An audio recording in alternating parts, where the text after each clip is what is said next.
ಈ ಸರ್ಕಾರ ಅಧಿಕಾರಕ್ಕೆ ಬಂದು 2 ವರ್ಷ ಆಯಿತು. ಈ ಸರ್ಕಾರ ರೈತರ ಪಾಲಿಗೆ, ದಲಿತರ ಪಾಲಿಗೆ, ಬಡವರ ಪಾಲಿಗೆ, ತೆರಿಗೆ ಪಾವತಿದಾರರ ಪಾಲಿಗೆ ಈ ಸರ್ಕಾರ ಶಾಪ ಆಗಿದೆ. ಬಾಗಲಕೋಟೆ ಜಿಲ್ಲೆಗೆ ಸೀಮಿತವಾಗಿ ಮಾತನಾಡೋದಿದ್ದರೆ,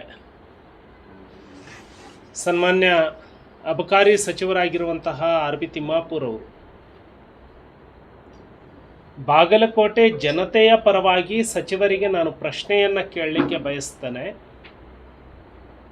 ನೀವು 2 ವರ್ಷದ ಅವಧಿಯಲ್ಲಿ ಬಾಗಲಕೋಟೆಗೆ ನಿಮ್ಮ ಕೊಡುಗೆ ಏನು? ಖಾಲಿ ಕೊಡ ಬಿಟ್ಟರೆ ಈ ಸಚಿವರ ಕೊಡುಗೆ ಶೂನ್ಯ. ನಾನು ಪ್ರಶ್ನೆಯನ್ನು ಮಾಡ್ತಾನೆ, ಎಷ್ಟು ನೀರಾವರಿ ಯೋಜನೆಯನ್ನು ಮಂಜೂರು ಮಾಡಿದ್ದೀರಿ?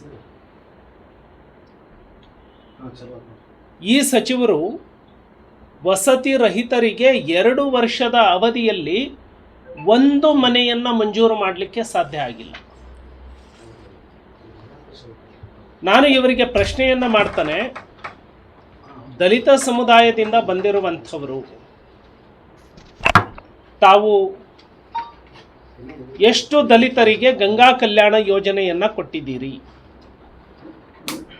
ಎಷ್ಟು ದಲಿತರಿಗೆ ಭೂಮಿಯ ಒಡೆತನವನ್ನು ಕೊಟ್ಟಿದ್ದೀರಿ?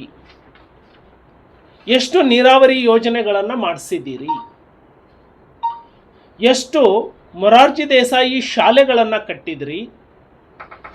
ಎಷ್ಟು ಮಕ್ಕಳಿಗೆ ಪ್ರೋತ್ಸಾಹ ಧನವನ್ನು, ಲ್ಯಾಪ್ಟಾಪನ್ನು ಕೊಟ್ಟಿದ್ದೀರಿ? ಎಷ್ಟು ಶಾಲೆಗಳನ್ನು ಕಟ್ಟಿದ್ರಿ? ಎಷ್ಟು ಶಾಲೆಗಳನ್ನು ಪದವಿ ಪೂರ್ವ ಕಾಲೇಜುಗಳಾಗಿ ಪರಿವರ್ತನೆ ಮಾಡಿದ್ರಿ?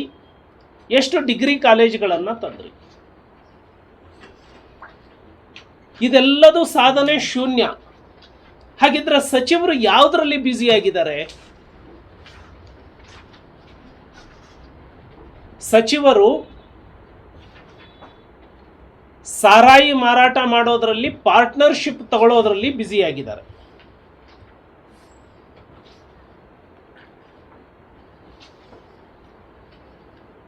ನಾನು ಸಚಿವ ಹುದ್ದೆಯನ್ನು ಕಳ್ಕೊಂಡ ಮೇಲೂ ಕೂಡ ನನ್ನ ಆದಾಯ ನಿಲ್ಲಬಾರದು, ಅದಕ್ಕೆ ಏನು ಮಾರ್ಗವನ್ನು ಹುಡುಕೊಳ್ಳಬೇಕು ಅನ್ನೋದರಲ್ಲಿ ಸಚಿವರು ಮತ್ತು ಸಚಿವರ ಕುಟುಂಬ ಬ್ಯುಸಿಯಾಗಿದೆ. ಈ ರಾಜ್ಯದಲ್ಲಿ ಅವರು ತೀರ್ಮಾನ ಮಾಡಿದಂತೆ ಇದೆ, ಸಚಿವರ ಕುಟುಂಬ, ಸಚಿವರನ್ನು ಸೇರಿದಂತೆ ಅವರ ಕುಟುಂಬ ತೀರ್ಮಾನ ಮಾಡಿದಂತೆ ಇದೆ, ಈ ರಾಜ್ಯದಲ್ಲಿ ಇನ್ನು ಮುಂದೆ ಯಾರೇ ಸಾರಾಯಿ ಕುಡಿದ್ರು ಇವ್ರ ಅಕೌಂಟಿಗೆ ದುಡ್ಡು ಬರಬೇಕು. ಅದಕ್ಕೆ ಏನು ಯೋಜನೆ ಮಾಡ್ಕೊಳ್ಬೇಕು? ಅಲ್ಲಿ 1 ಕ್ವಾರ್ಟರ್ ದುಡ್ಡು ಸಾರಾಯಿ ಕುಡಿದ್ರೆ ಇವರ ಮೊಬೈಲಲ್ಲಿ ಟಕ್ ಅಂತ ಹೇಳಿ, ಟುಯ್ ಅಂತ ಹೇಳಿ ಆ ಸೌಂಡ್ ಬರಬೇಕು. ಆ ರೀತಿ ವ್ಯವಸ್ಥೆಯನ್ನು ಮಾಡ್ಕೊಳ್ಳೋದ್ರಲ್ಲಿ ಬ್ಯುಸಿಯಾಗಿದ್ದಾರೆ.